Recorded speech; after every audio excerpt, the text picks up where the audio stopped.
할렐루야, 이 새벽에 하나님의 말씀을 삼함으로 나오신 우리 모든 성도님들을 축복하고 환영합니다. 오늘 우리에게 주시는 하나님의 말씀은 마태복음 25장 31절부터 46절까지입니다.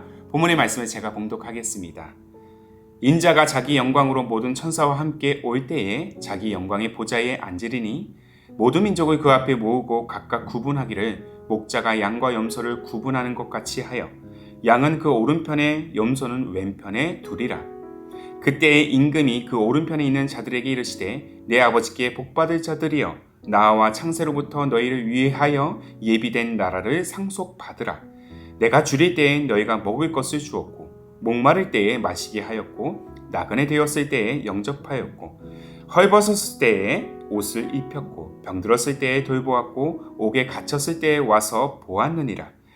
이에 의인들이 대답하여 이르되 주여 우리가 어느 때에 주께서 줄이신 것을 보고 음식을 대접하였으며 목마르신 것을 보고 마시게 하였나이까. 어느 때에 나그네 되신 것을 보고 영접하였으며 헐벗으신 것을 보고 옷 입혔나이까.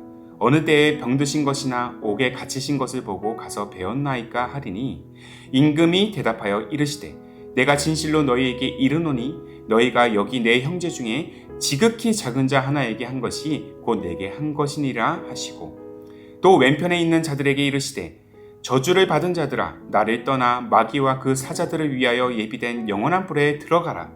내가 줄일 때에 너희가 먹을 것을 주지 아니하였고 목마를 때에 마시게 하지 아니하였고 나그네 되었을 때에 영접하지 아니하였고 헐벗었을 때에 옷 입히지 아니하였고 병들었을 때와 옥에 갇혔을 때에 돌보지 아니하였느니라 하시니 그들도 대답하여 이르되 주여 우리가 어느 때에 주께서 줄이신 것이나 목마르신 것이나 나그네 되신 것이나 헐벗으신 것이나 병드신 것이나 옥에 갇히신 것을 보고 공양하지 아니하더이까.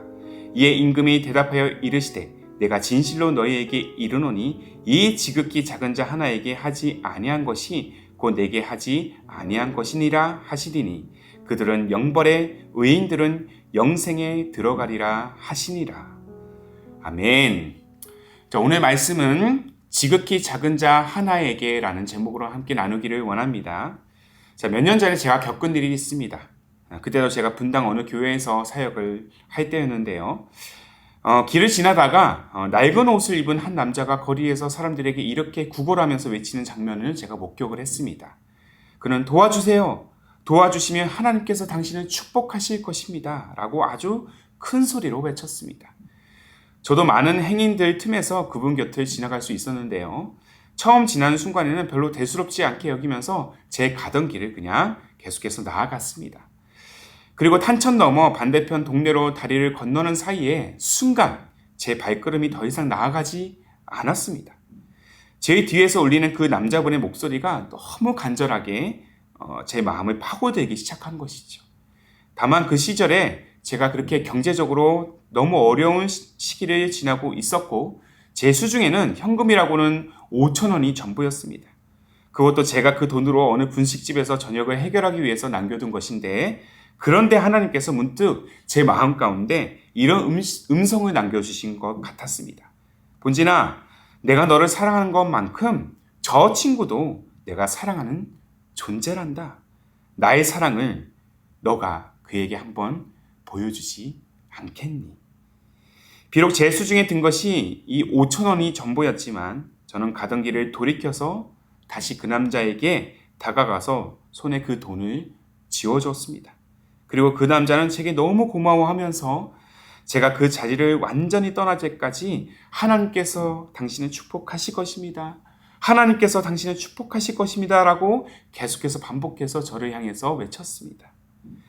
제가 많은 인생을 살아오지는 않았지만 그때의 저의 행동은 제 인생에서 가장 잘한 일 중에 하나로 꼽고 있습니다. 비록 수중에는 돈은 없었지만 세상이 보기에 지극히 작고 보잘것없는 자에게 그렇게 베풀었던 그 섬김을 실천하고 나니 그때만큼 제 인생의 마음이 가벼웠던 적은 없었던 것 같습니다. 주께서 우리에게 부여하신 가장 본질적이면서도 궁극적인 사명은 이 두 가지가 있습니다. 바로 첫째는 하나님 사랑이고 둘째는 이웃 사랑입니다. 많은 성도들이 하나님을 사랑해야 한다는 것은 깨닫고 그러한 삶의 되기를 늘 사모하는데 반면에 이웃 사랑에 관하여서는 쉽게 관과하려 듭니다. 자, 어떤 이들은 이웃 사랑을 하나님 사랑보다 열등한 위치에 두려고 하죠. 하나님 사랑이 다른 그 무엇보다 우선해야 할 최고의 가치인 것은 분명합니다. 그러나 예수께서 부여하신 이 두 가지의 사명은 그 관계가 매우 동등해야 되고요. 동시적이어야 하면서 또한 상호 교류가 충족되어야 합니다. 즉 하나님 사랑이 곧 이웃 사랑이면서 이웃 사랑이 곧 하나님의 사랑이라는 것이죠. 그래서 하나님만 사랑하고 이웃을 사랑하지 않는 모습은 기독교 신앙에서는 있을 수 없는 일입니다. 이는 반쪽보다 못한 신앙의 모습이라는 것이죠. 예수님은 오늘 본문에서 이 양과 염소의 비유를 통해서 이것을 강조하고자 하십니다. 자, 목자가 양은 오른편에 염소는 왼편으로 분류하는 것과 같이 하나님은 오른편의 설자와 왼편의 설자를 구분하십니다. 그리고 오른편의 선자들은 예비된 나라, 즉 천국을 상속받고요. 왼편의 선자들은 지옥불로 들어가게 하십니다.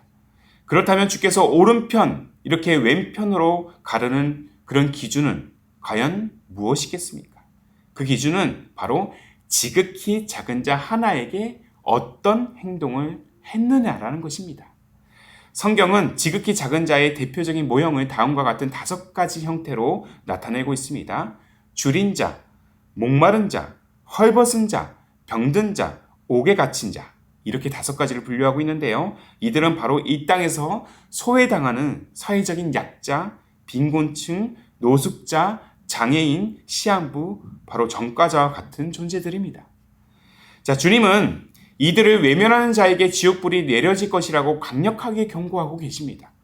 오늘날의 교회가 사회적으로 윤리적으로 지탄받고 있는 본질적인 이유 중에 하나가 다름 아니라 소외된 자들에 대한 사랑과 관심에서 그 멀어진 사실 때문입니다.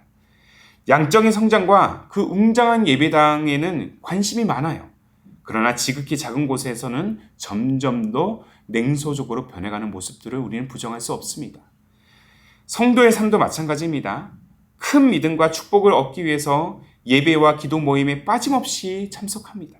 반면에 자신의 이기심 때문에 가족과 이웃을 대상으로 갈등을 끊임없이 일으키고 자기보다 열등하다 생각하는 존재들을 멸시하고 그렇게 조롱하면서 믿지 않는 자보다 더한 일명갑질로 영혼을 짓누르는 행동을 서슴없이 하는 분들도 종종 있습니다.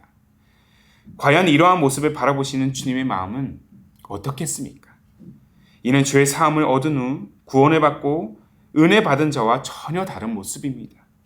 오늘 가족과 이웃, 직장과 동료들, 또한 소외된 계층들을 바라보는 우리의 마음은 과연 어떠해야 되겠습니까? 그리고 어떻습니까? 우리의 마음 스스로 한번 점검해 보기를 원합니다. 주님을 섬기듯 내가 마주하고 있는 영혼들을 사랑하고 과연 내가 용서하며 그 영혼들을 내가 품어주고 있는지. 사랑하는 성도 여러분, 하나님의 사랑은 나만 간직해야 될 이기 가득한 욕망의 우물이 아니라 끊임없이 흘려보내야 할 생수의 강인 줄로 믿습니다. 이 생수가 흐르고 흘러 소외되고 온갖 차별로 고통받고 있는 영혼들까지 닿아야 한다는 것입니다. 더 나아가 우리 또한 지극히 작은 자와 같이 어쩌면 그들보다 더 중한 죄인이었다는 사실을 우리는 잊어서는 안 될 것입니다. 사랑하는 성도 여러분, 우리는 십자가의 용서와 그 은혜를 따라서 지극히 작은 한 영혼을 바라보며 그 영혼들을 사랑해야 되는 존재가 되어야 할 줄로 믿습니다.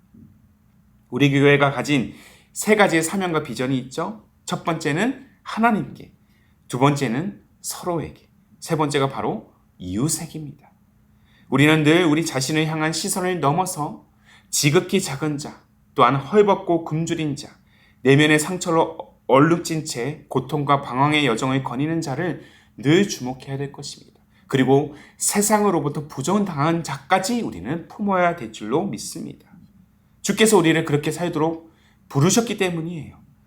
가족을 끊임없이 사랑하고 겸손한 마음으로 직장 동료들을 여전히 우리가 그 사랑으로 섬기면서 또한 무엇보다 소외된 이웃을 내 몸과 같이 사랑하고 섬기는 삶이야말로 바로 이 영생길을 향한 정도임을 우리는 결코 잊어서는 안 될 것입니다.